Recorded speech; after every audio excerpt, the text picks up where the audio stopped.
शहादा शेतकरी, शेतमजूर व ग्रामीण कामगारांच्या विविध प्रलंबित मागण्यांसाठी अखिल भारतीय किसान सभा, भारताचा कम्युनिस्ट पक्ष, मार्क्सवादी आणि महाराष्ट्र शेतमजूर व इतर ग्रामीण मजूर युनियन लाल बावटा यांच्या वतीने आज 10 ऑगस्ट रोजी शहाद्यात जेलभरो आंदोलन करण्यात येणार आहे.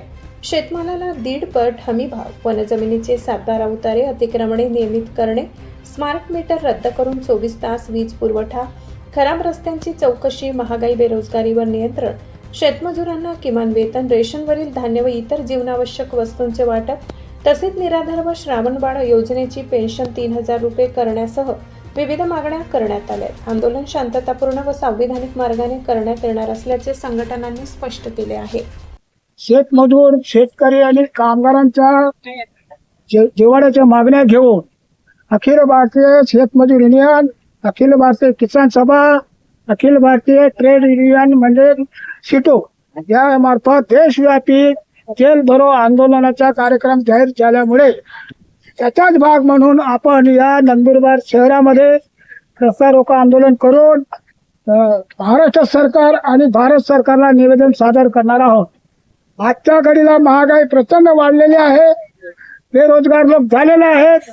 रोजगार हमीचा कायदा रद्द करून जी ग्रामजीव योजना जाहीर केलेली आहे, म्हणजे लोकांना रोजगार नसल्यामुळे परराज्यामध्ये, गुजरातमध्ये, सौराष्ट्रमध्ये स्थलांतर रोजगारासाठी जावं लागतंय.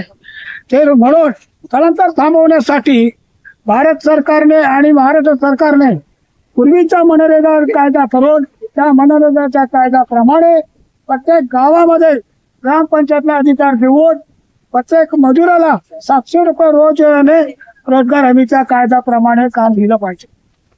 दिवसेंदिवस महागाई वाढल्यामुळे आणि त्या रेशन दुकानामार्फत फुकटाचे 5 किलो धान्य आम्हाला नको आहे.